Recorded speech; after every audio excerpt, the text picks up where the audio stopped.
What up, my freaks? RuinusInsight here with part 21 of my Total War Warhammer 3 modded Lord Skrolk Immortal Empires campaign. So as we saw last time, the Poison Wind army continues to do good, knocking out Nakai and destroying his faction for good. Now this is well for us as Shrift can continue moving into the interior of Cathay, and it does free up Metastone and his army to do other things, namely to fight against Khalida, who is a fairly powerful foe. Between the episodes, as promised, I did the admin work, as in building the buildings, and unless I'm mistaken, and by the looks of it I'm not, we are ready to end the turn. Our income will probably drop significantly as we're about to recruit a ton of stuff, this stuff as well as the Storm Vermin that Tretch Craventail is building, but once again, you gotta spend rats to make rats. Alrighty, so Garrison Lord and assign skill points, you're not moved, and end the turn. Or you gotta spend rats to make Warpstone, that also makes sense. Alright, and we're completely out of money, so we have no nest egg. We gotta be really, really careful here. Meow Ying, oh damn, she will in fact attack the place. I screwed up a little bit. Oh well. What can you do? Should have moved that Lord here instead of occupying a territory. However, I do wonder if she'll stay here and allow us to attack her. Oh, she'll take heavy damage as well. She will occupy it, will probably heal to full, but we will be able to besiege her with this army here. And I do wonder how those Celestial Lions will fare in a siege. High Queen Khalida will want peace now, but that's not going to happen. You've been, well, if not quite a thorn in our side, at the very least annoying. And hello, Gautry Drakebeard. Yeah, it looks like we've been at war with Karakadrin for a long time, and it looks like they've come to play over at Mount Silverspear. Now, likelihood of winning this is pretty low, but nonetheless, I think we should fight it. The Grudge Throwers are going to be a problem. They have Hawkland long rifles, which, well, maybe the Plague Claw catapults will be able to delete. Alright, well, it's a little garrison fight, but these can often be very, very fun, so go.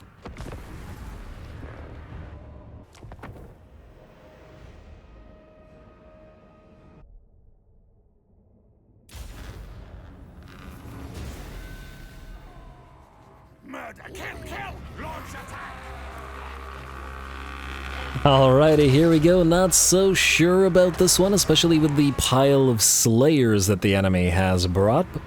But you know, we gotta give it a try. We have done some great things with even a single Plague Claw catapult in the past, as we saw against the Blue Vipers tribe, when we destroyed them all with basically a single Plague Claw catapult. However, obviously this is a Dwarven army with a lot of range units, and thus they won't be nearly as likely to blob up as the Orcs or Savage Orc horde were. Anyway, we're going to start the battle off with Clan Rats being summoned on top of the enemy Grudge Thrower, and the enemy will hit us with blasting charges, but presumably their own artillery piece as well. The enemy will move its fast movers out to our left or to our right flank and their left, and we will be trying to focus down these damn gyrocopter Grudge Settlers as fast as we can. I did not realize that this was a tier 5 unit, but that's hardly surprising. From what I recall of my Malachi campaign, the gyrocopters with troll hammers, Grudge Settlers, were an obnoxiously strong unit, and certainly warrant the tier 5. And perhaps they're even stronger in SFO, like many things are, so definitely have to be wary of them, and thus we are committing the greatest amount of units that we can against them. Both of our units of Gutter Runner Slingers and both of our Death Globes and Poison Winds. We gotta get these guys off field as soon as possible. And it looks like they will drop some of their bombs upon the units of Gutter Runners below, but they are starting to take damage. The Grudge Thrower, unfortunately, has not yet been destroyed. We got more Clan Rats where that came from. Over on the left flank, we have the enemy Slayer Pirates. I think 2 units of Slayer Pirates and another unit of Dwarf Warriors who have made their way towards the Clan Rats, wherein we use the Festering Pool and will reinforce with the Plague Monks. The Unbreakable Plague Monks will hold these guys back and force force them into the pool and or force them to stay there. Looks like the last of the enemy gyrocopters are out, and we will be switching targets to the enemy Slayer pirates here, who are going to do plenty of damage with their pistols if we let them. Gonna get a little bit of help from the artillery as well.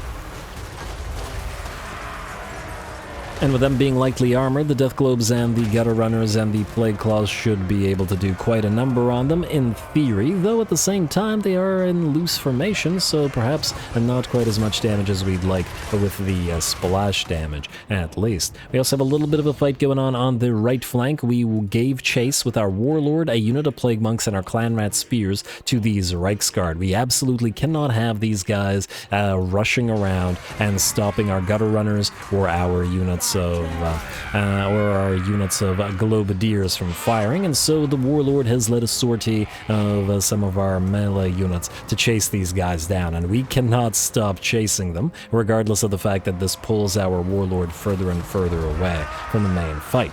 The shootout's still happening between the Slayer Pirates and the Globadiers, and it looks like we are losing the occasional Globadier to this, but I'd wager that the Slayers are dropping a teensy bit faster.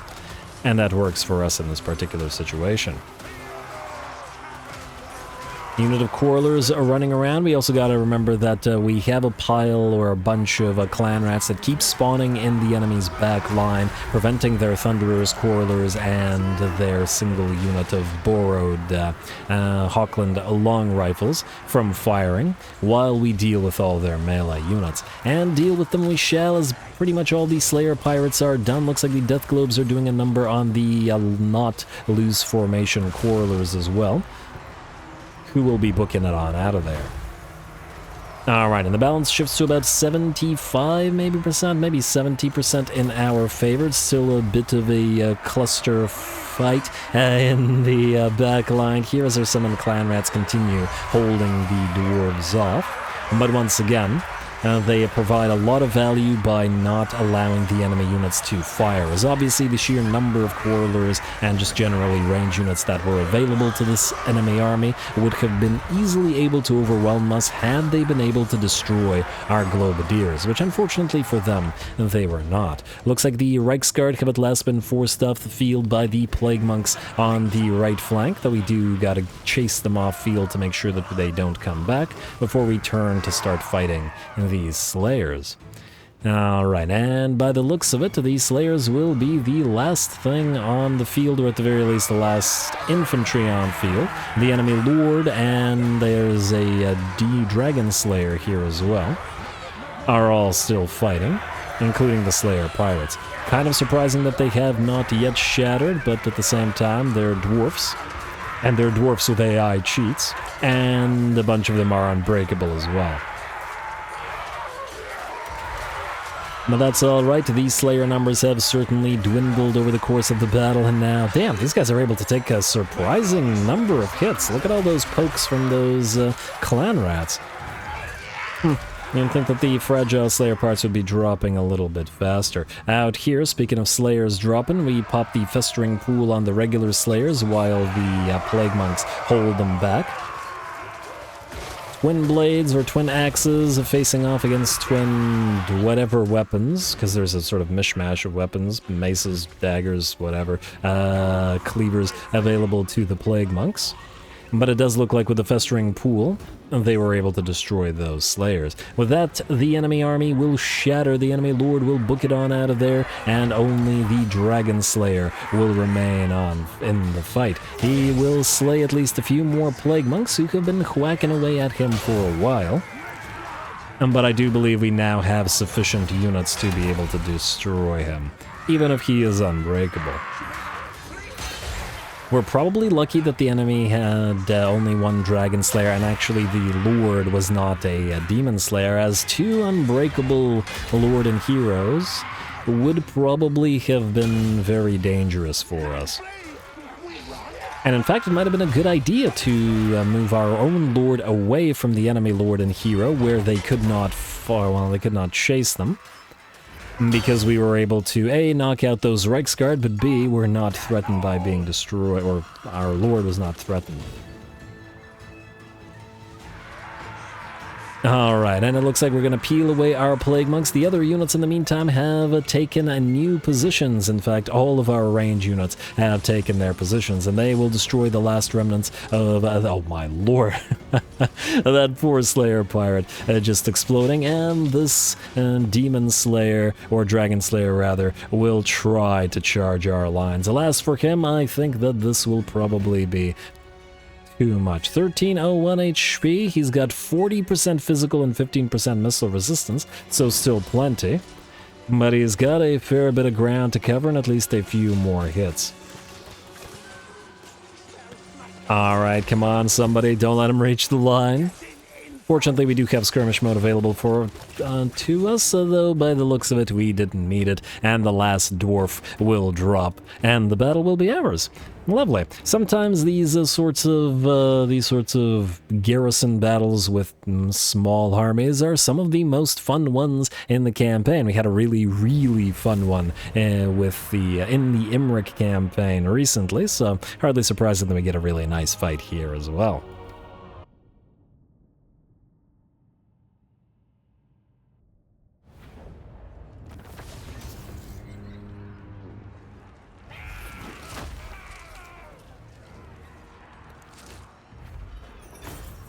Alright, there we go. I think we lucked out that the enemy attacked a place that had that weapons burrow, so it gave us the death globes and the poison winds as garrison units, and that certainly allowed us to carry the day. The Plague Monks did just as much damage, however, as they did in fact outdoing the poison winds and fighting on par with the Slayers, if not better. And of course, as usual, the Plague Claw Catapult did fantastic, while the Clan Rats held the line and allowed us to keep the settlement. I guess we'll sell off. Once again, our money situation is troublesome, and they will back off and annoy us by raiding. Caravan of Blue Roses will most likely sue for peace, but no thank you. We need to wipe them out so that they're gone for good and that we don't have to worry about Kugath.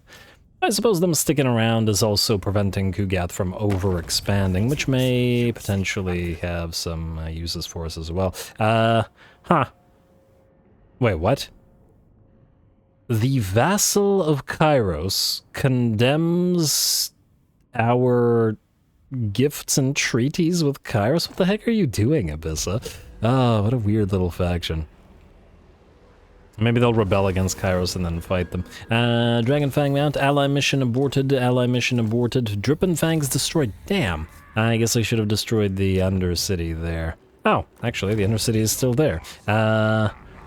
Wellity, then maybe we can put it to some use. Down to 7,000 gold per turn now. Enemy killed in battle. Ally begins outpost construction. Seafarer for Ian, sure. Technology researched. More ammunition and reload time for our artillery pieces and doom wheels, which is right on time considering we're getting doom wheels on field. Next up, we could go through to They Can't Blame Their Tools, even more power-ups for both Storm Vermin and all of our weapons teams, as well as the artillery pieces and the Scryer fancy stuff. Once again, we do want to go to record effective recipes, but 19 turns to get towards it, and we have to go through a bunch of stuff which is basically useless to us. On the other hand, we do have an army with the Gutter Runner Slingers. We could maybe make another army with Gutter Runner Slingers.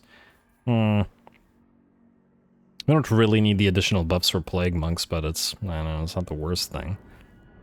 And this would allow us to go, well, it wouldn't allow us to go for Oppressive Plans, which actually has a lot of the good stuff here. Diplomatic relations with all faction, ensure loyalty, giving control and stuff. How long would this take? 29 turns. Oh, man, yeah, because we have to get to record effective recipes. I think before we start traveling on that path, we'll take the Can't Blame Their Tools, because we'll be able to use these pretty much for the entire time while we go for that. Just gotta get more warp turbines and get more warlock engineers and tech thieves and whatnot, and it'll fix itself. Anyway, Jorthu's still hanging around. I don't know what the heck Grom is doing. We do want to head to Altdorf. We could head for Huber's Reich, but then at the cost of our own Undercity. I don't think we really care about the place. I think we'll go for Altdorf. It is once again one of our Okay, why could he move considerably further than the game was saying he could move? Pestilens is on. I don't get you, game. I don't know, but it is what it is. You, Ikit. We could jump to Karak Asgaraz and then move to Karak Norn. I don't think any of these places are particularly defended. These guys are building an army, however, at Grimhold, so maybe we should start by knocking that out. So that they can't make any use of it. I assume they have no other armies or settlements anywhere, which would explain why they don't have a lot of stuff. They have 4 settlements, in fact. 1, 2, 3. I wonder where the 4th is. It's in the middle of this somewhere. And, oh no. Full ogre stack. Full ogre stack moving towards one of these locations. We did build up the garrison here. Single, well, actually, none of this will be particularly useful against ogres. Huh. This place might fall. We need to get armies over here, and we'll have to figure out which ones as we go. But let's do things in our... Oh, that guy was next in order anyway. Alright, fine. You're going to full speed past the attrition area and go up here. Nivaventer. I guess we're going to land here. I do see Claude Leonardus there. Let's move you towards him. And keep the scouts around. Ashok the Bloody may try to hit Ian, but I'm willing to bet that even if he tries, he wouldn't succeed. Alright, who is up next? Vermich, you are where you're supposed to be. The Mutant. Alright, so Thorek... Thorek is now nearby and hopefully willing to give us a nice fight. Go for them. Go for Thorek. Alright, another non-success... Don't tell me you're too far away now. Well, another non-successful ambush, but what can you do? How about this time? Hey, there we go. The enemy failed to spot our ambush, and that means Thorek is completely and utterly screwed. Die.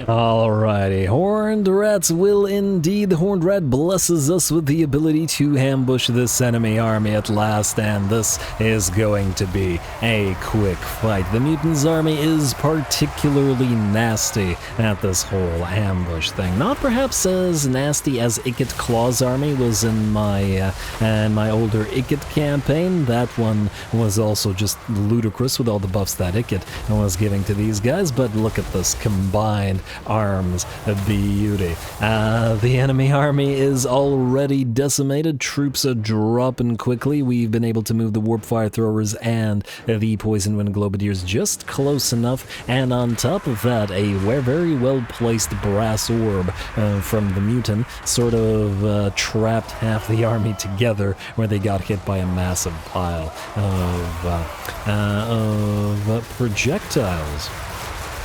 Would have been an ideal moment to drop a nuke on the enemy as well. But anyway, hardly needed here. And that blast from that, well, I think it was a Doom rocket, I'm not sure, almost looked like a nuke itself. Alrighty. Battle is nearly ours. I do believe any enemy unit that gets close enough to the warp fire throwers simply melts away, and we can even do the same to enemy single entities, because as we know, warp fire throwers are pretty much good against anything as long as they're able to fire. Most things, I guess, don't like all that many flamethrowers focused upon them. Now, it does look like the enemy attempted to move a bunch of its troops into the forests to escape the onslaught of Skaven weaponry. However, we use the Menace Below in combination with the summoned clan rats from the Plague Monks, who are sort of hovering at the periphery of the enemy army and repeatedly summoning clan rats to box them into a blob where our artillery can continue firing. I love those shots coming down from the sky, even as the enemy seeks cover in the trees, the bullets from those rattling guns whizzing through the jungle, but it does look like they won't need to do so too much longer. Thorek is the last unit on the field, getting at least one more Cladbrokak bombardment off. But the rattling guns and the Jezzails will tell eventually. He does have massive resistances on him, 169 armor, 20 physical resistance, 20 missile. And of course the cover of the trees as well. But he just moves so slowly on that anvil. Probably could have just had Mutant chase him down, but I also like just sort of focus firing him down with all of this. You're not escaping this, buddy. Well, almost looks like he's got 12 movement speed as well due to the suppression from the rattling guns. Yeah. Ouch, 12 movement speed. Oh, well done. Well done indeed. As for the rest of his army, it is pretty much all destroyed already. Not that we really needed to chase it down because well, he ran away the first time, but just as a matter of principle. Why the heck not? Well done.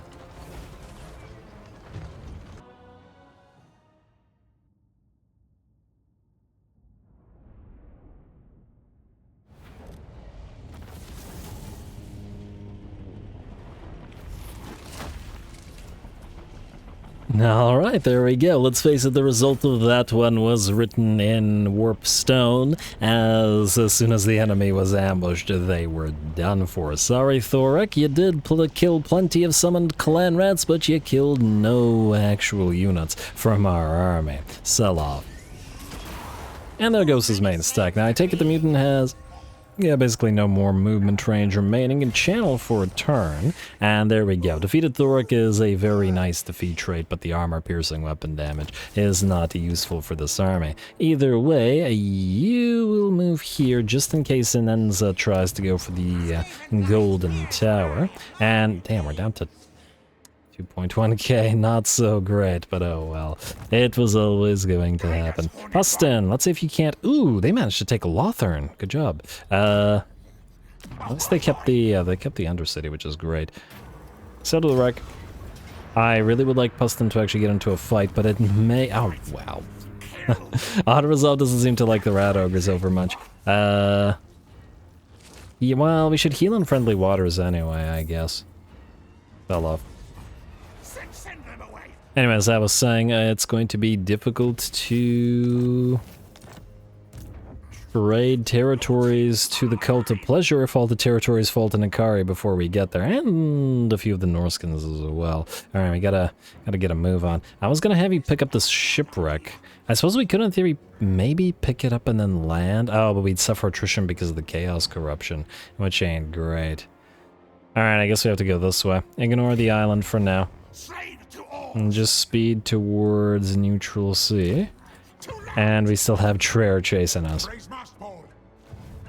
And we'll try to go for Toralir and then try to grab all the gates within the interior of the donut, as once again we can use them for food generation. Speaking of food generation, at last our food has fixed itself. Took a while to get there. We were starving in the red for a while, but well, at least we're okay for a bit. We'll see what happens as we continue, as another confederation could very easily screw us over. For example, Moors holds a fair bit of territory, or actually they did. Now, not as much. Looks like the dwarfs are ascendant there, but that gives us more foes. I'm now just wondering, oh, do we send Metastone down to Khalida, or do we send Metastone up to fight Karak-Kadren? We got 3 turns in Confederation. It would be nice not to lose all of the territories of Clan Moors. It would be real nice. Also, it looks like the defensive alliance with the Legion of Asgore may have been ill-advised, as they don't appear to be giving us too much of an advantage. Anyway, Toxer... wait, do we have Tretch back up and running yet? 1 turn, alright. First of all, pitch it, go into this territory, this army. Then, what do we have? We have no additional chieftains available. We'll take a look later. We have Tincturata, Daggers in the Dark. No, we want... I forget the name, but this isn't what we want. We want this. Vermin Vanguard for the melee defense. But I suppose this army is strong enough now to be able to fight, so we will move. And we'll rack up we'll grab the Chieftain and the Assassin and the Sorcerer that we need. And frankly, we need a Sorcerer right now, to be honest, because, I mean, we could... oh, another Scab's card. We could get one temporarily. Oh, my lord, 4,000 gold? You know what? I think I'll figure that out. And I'll figure it out between the episodes because we're out of time anyway, and I'm going to have to call the episode here. And we'll temporarily put that probably Scabsguard guy in here if we have money remaining. Either way, we'll start moving towards the dwarfs here and shoring up our borders, though the defenses coming up will hopefully make the situation a teensy bit easier. Anyway, we're in it to win it now, as the Badlands will be the site of the victory of this campaign, but by the looks of it, with the dwarfs ascendant, all three of these dwarfen factions at any rate, it will take a little bit of effort, and frankly, and just below the Badlands in Nehekara, the situation isn't all that much better for us, at least not without more armies. But we're building, ever recruiting, and I suppose if it comes down to it, we can send Skrolk himself down there to solve all of our problems. So yeah, he's just running around having fun, mostly because we've seen his army fight more than any other armies. So anyway, more ads to come. Stay tuned. Don't forget to leave those likes and comments below. All glory to the algorithm. And thanks for watching.